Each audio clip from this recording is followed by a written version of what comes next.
good night wherever you are around the world. Thanks so much for joining us here on MagicTheGathering.com. Rich Hagan, Brian David Marshall. Wow! Player of the Year playoff. Can't wait.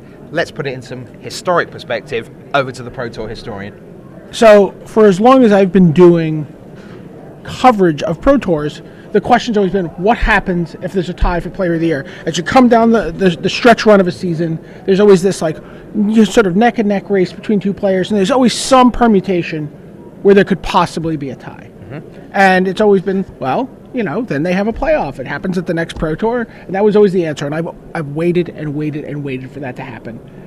To me, it seems like just the most exciting possibility at the end of any season. Mm-hmm. I mean, what's better, right? You get to the end of a season and you extend that season a little longer. Absolutely. Extend the drama.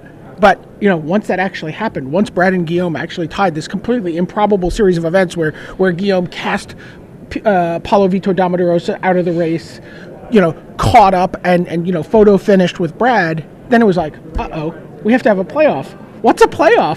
How do we do this? What's going on? What's the format? When will it happen? Does it take place on Wednesday? Does it take place on Sunday? Well, I mean, obviously we know now when it's taking place. 3 a.m. Eastern, just in case you need reminding in New York. Thanks so much for being with us, as we say. Now, in case you didn't know, Brad Nelson against Guillaume Matignon. Those are your two contenders. We have a little graphic for you of the head-to-head.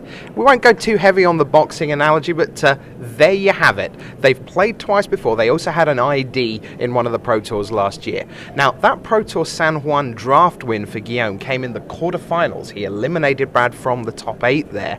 And then in September, the Pro Tour Amsterdam, down the stretch, extended the win for Brad. Right. So, honours even thus far. But as we get through the day, we're going to find that some of the stats kind of slightly favour one of the two players. Sure. But the formats, what have we got in store for people? So the players are going to play 4 rounds of standard and 3 rounds of super sealed deck. And it's a sandwich, isn't it? It is, right. It's 2 rounds of standard, 3 rounds of sealed deck, if necessary. Mm-hmm. Otherwise, I think we're going to show a re-airing of an episode of Glee.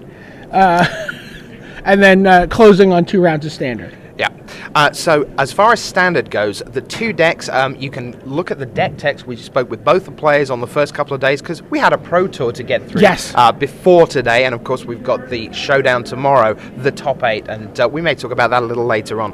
Great show coming tomorrow. But Matignon is playing a Tezzeret deck. Not Tezzerator like Kenny Oberg from Sweden. This is Tezzeret, Agent of Bolus. Pretty interesting deck. Yeah, it's a great deck. It's Grixis colored.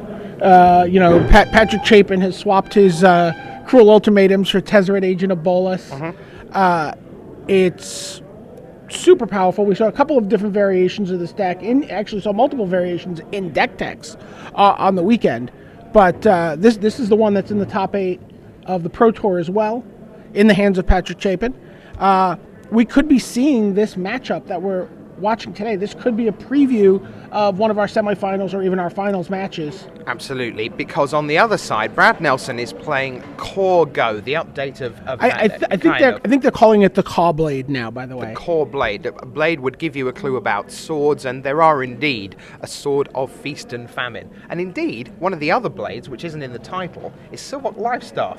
Absolutely. That was such an amazing call. Not going to be a terribly relevant card in this matchup. But tomorrow? But tomorrow potentially could be when you see that deck go up against, say, a Boros deck. A card that Paul Rietzel may not love. Yes. All right. Now, the players are out in our special arena. We've got a new kind of set for this event. And the players have bought I won't call them hangers-on, a kind of friends and family. The Guillaume Entourage, isn't it? The Bradavan? The Bradavan.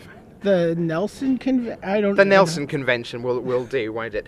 So they've got friends and family and the full Nelson. The full Nelson, and it's so nice because these are people who've never been to an event before. Jess Nelson, Brad's dad, is coming here and just looking around, going, and this is what my son does, And for Guillaume, his mum is here, and she's never been to an event. None of his family have been to a Magic event before.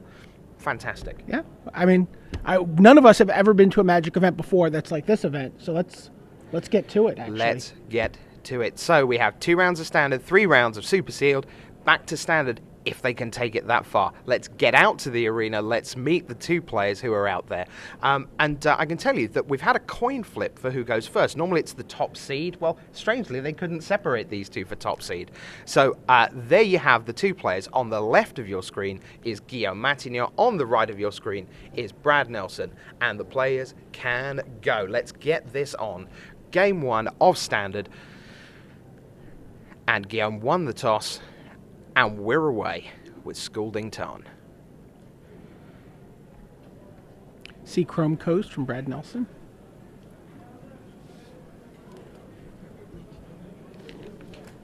So, Rich, who do you think is favorite here? I think the French don't know who's favourite here. I know that, having talked to both Guillaume Matignon this morning and Guillaume Wafatapa last night. They are very unclear about who wins this matchup. I can tell you that Guillaume is not that excited by his super sealed pool. You would think it would be super powered in multiple archetypes. It was not, as Guillaume goes for Sphere of the Suns. Right, and it's interesting. You see him hold it out there. I mean, there's only one mana showing for Brad Nelson, but he's got Spell Pierce in his deck. He's got a full set of 4, and that card could be very, very big in this match. Okay. Brad can control the mana that Guillaume has.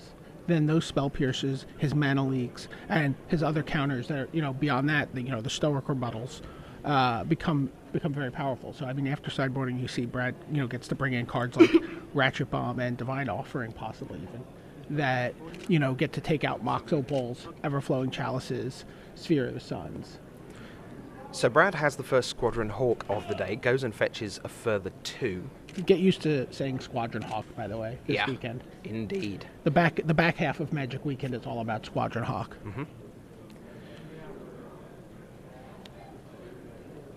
That's a Tectonic Edge from Guillaume. And here is Tezzeret, Agent of Bolus, 1 turn early. And he's choosing to Impulse. Jace Brainstorms. And Tezzeret Impulses. Prophetic Prism for Guillaume.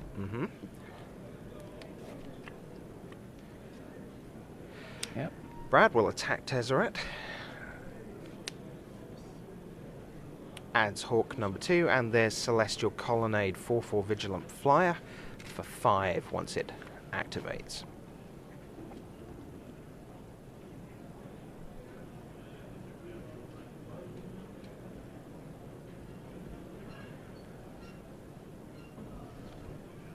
Matignon looks at turn 4.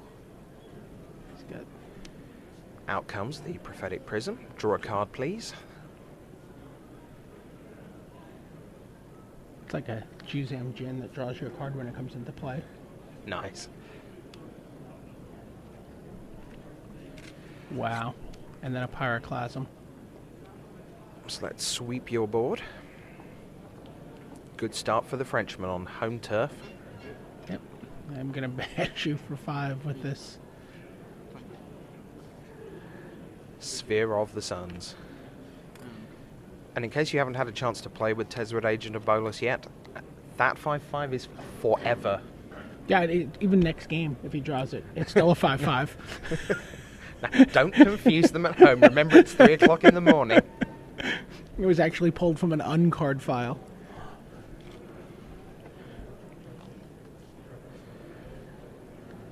So there you see Brad at 15. There will be no poison on your scoreboard in the standard portion of this event. Ho, ho, ho. You were getting ahead of yourself, my friend. Oh, am I? Yeah, poison can happen. We have Inkmoth Nexus in Guillaume Matignon's deck. Oh, hello.